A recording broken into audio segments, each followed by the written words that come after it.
I shared your teaching with my sister, and for the past year, she has taken your teaching and I believe has helped her in her life, and in turn, she has helped me. My question is, You know how fun it is to consciously co-create with your sister? Just imagine how your inner being feels about this. We want to tell you a very quick story. Esther was playing with friends, and there were 3 generations of them all playing together, playing table games and having fun with each other. They were together for a few days, really having a wonderful time.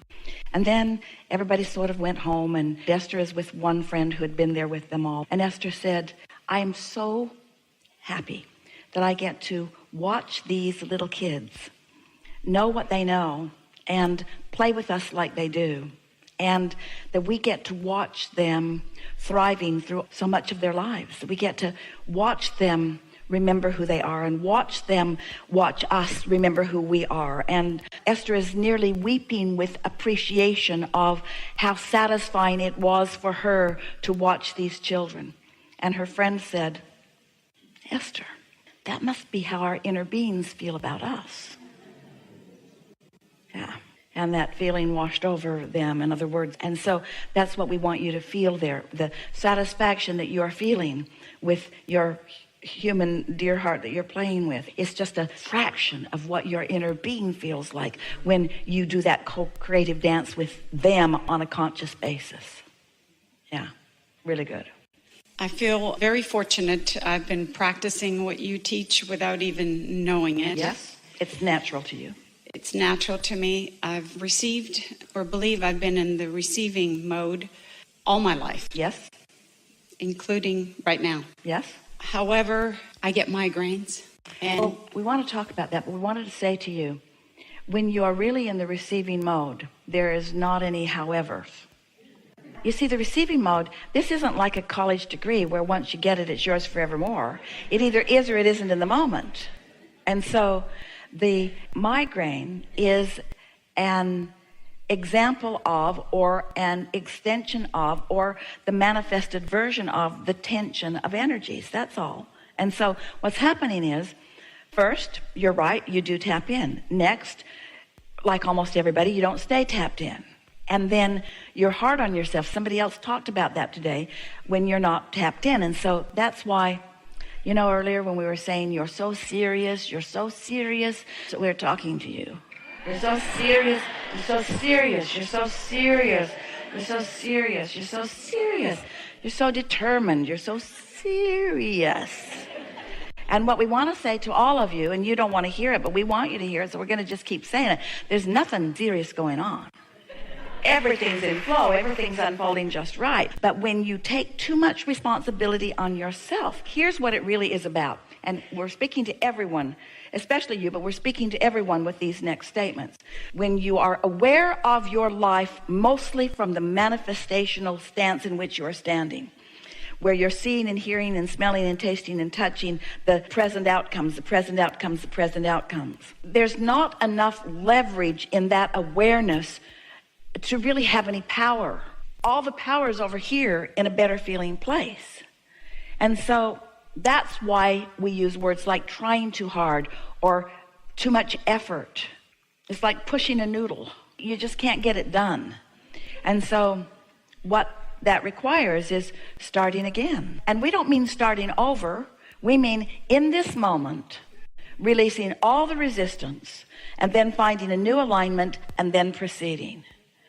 But if you start in the middle and proceed, then you bring your attention with you. So now think about, you're really going to like this. Think about what we were talking about earlier. And we felt you all receive it when we were talking about it. Getting ready to be ready to be ready, getting ready to be ready to be ready to be ready. You're following that. We like that you're getting that. So satisfaction all the way along. Satisfied and more, satisfied and more, satisfied and more, satisfied and more. There's no tension in satisfied. And then we offered something today that we've not ever said to you before, that when you're in this place of satisfaction and you allow yourself to stay there almost mindlessly, because you're not doing that thing that slows any momentum down, the natural law of attraction must make that momentum more. So when a no resistance state of being receives more momentum, there's still no resistance, but it's moving faster. And there's still no resistance, and it's moving faster. And there's still no resistance, and it's moving faster. And there's no migraine either. But if you're jumping over here, where there already is resistance, and then you're adding momentum and adding momentum, then you're adding the momentum of desire and the momentum of belief. And so now it's like law of attraction is responding to both vibrational aspects of you, which is causing the tension to get greater and greater and greater and greater. And that's what a migraine is, you see. And I can't help it because I have all of these beliefs. I have desires and beliefs, both of which I've picked up along my physical trail, that are working in opposition with each other. So I have to reframe myself. I have to reteach myself. Because over here, I believe, if I'm like most humans, I believe that I'm not all that worthy or things would be going better. And I believe that Source is in a better place than I am, and that I've been put here to be tested. And I believe that others are doing better than I am because they're smarter than I am, or they were born in a better place, or they're applying the laws of the universe better, or they've been reading more Abraham books.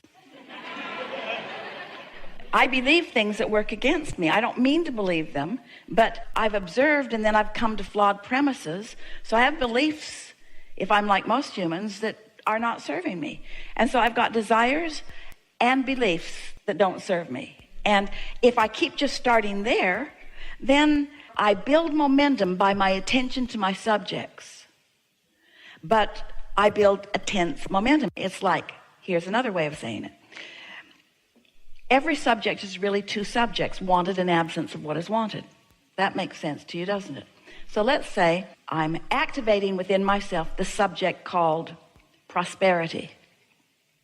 So I, in essence, pick up a stick with prosperity written on it, and what is wanted is on one end, and lack of what is wanted is on the other end. And as I pick up that stick, I already have a pattern of vibration about it.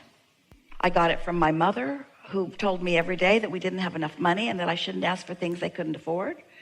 I got it from my community that was always asking for more taxes for this and that and the other. I picked it up in a lot of different places, but I have a belief about this natural desire that is not serving me. And without knowing it, every time I talk about prosperity, I activate both my desire part of it and my belief part of it. And if I keep talking about it in this flawed place, both ends will get bigger and the tension will get stronger. We're making the case for what we've been talking about all day here today. Law of attraction is responding to my thoughts called beliefs, just like law of attraction is responding to my thoughts called desires. And so when I think about money, I think about wanting it and not having enough, and wanting it and not having enough, and wanting it and not having enough. And so I'm building up that tension.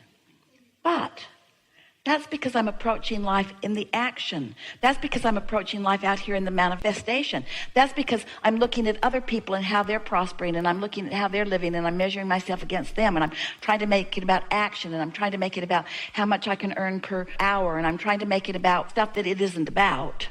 But what if that was finally so exhausting and my head hurts so much that I just say, I give up.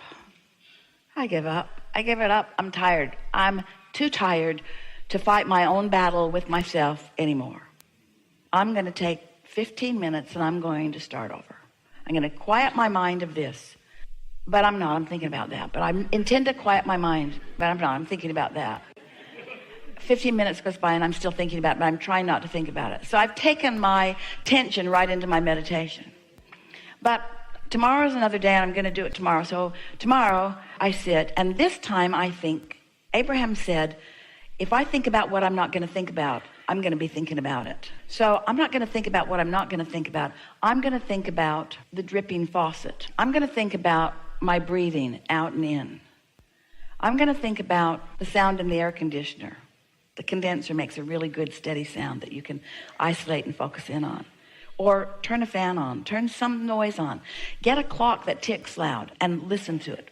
Something that requires some focus, so you'll have to focus, but doesn't take you down the wild goose chase that so many thoughts take you.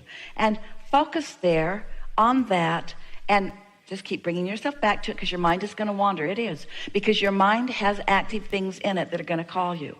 But if every day you sit with the intention of quieting your mind, it will not be many days before you will manage to get into that detached state. And when you do,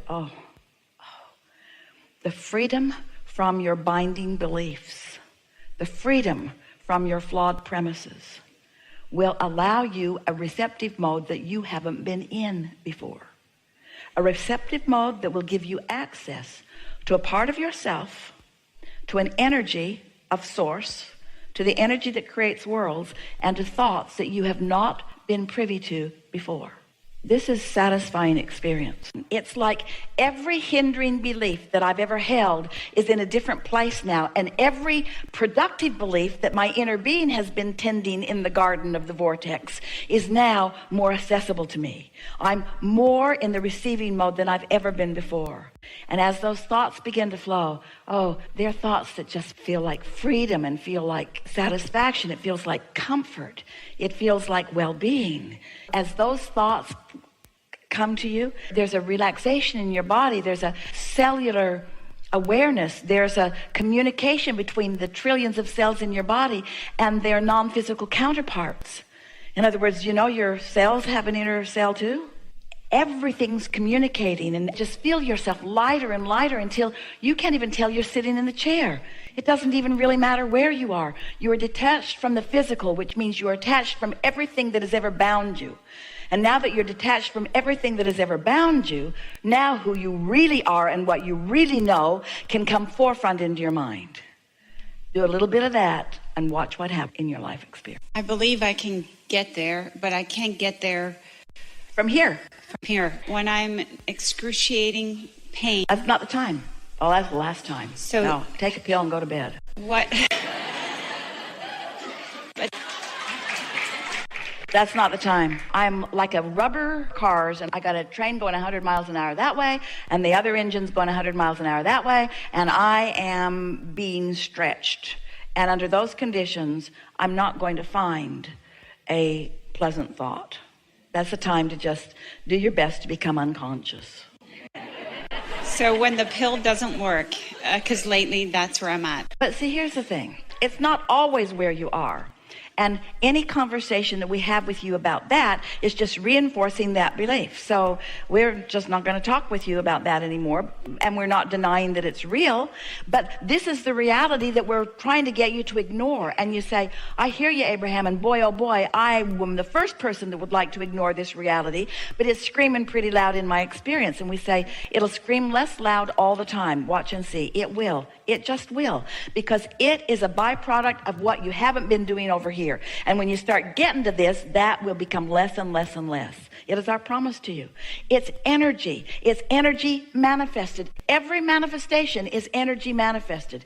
Everything that everyone is living is about what they've been doing with the energy. It's the manifestation of the energy. Every single time, no exceptions. Do you know, if your inner being wasn't loving you so much, when you're mad at someone, it wouldn't hurt so much. Your inner being is so aware of the perfection of your cellular apparatus, and if your inner being didn't hold that knowledge, then getting crossways of it wouldn't give you pain. Esther has said to us a time or two, Abraham, stop knowing what you know, because your knowing what you know is causing me a lot of distress. So I wish you'd just take a nap, Abraham. Just take a nap. Just stop pulling. Just stop pulling, because I can't, and I think you can, so just stop it. But we never do. You have to make the adjustment into the well-being. Helpful?